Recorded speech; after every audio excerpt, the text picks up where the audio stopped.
তোমাদের দিদিভাইকে নিয়ে আমি চলে গিয়েছিলাম ত্রিবেণীর মিও মোড়ে। সেখান থেকে আমরা পছন্দ করে একটা কেক কিনে নিলাম। তো কেকের উপর নাম লিখে দেওয়া হলো। তারপর আমরা গিয়েছিলাম রিলায়েন্সে, কিন্তু সেখানে মোগলাই করে না, আর আমরা বাইরের খাবার বলতে একমাত্র মোগলাইটাই খাই।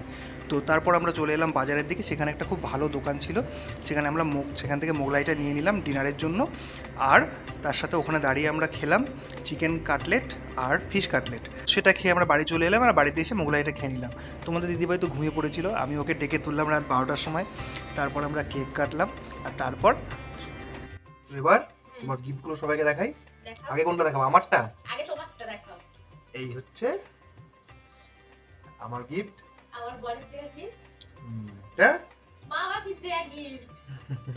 কেমন কাটলো জন্মদিন আজকে? খুব ভালো।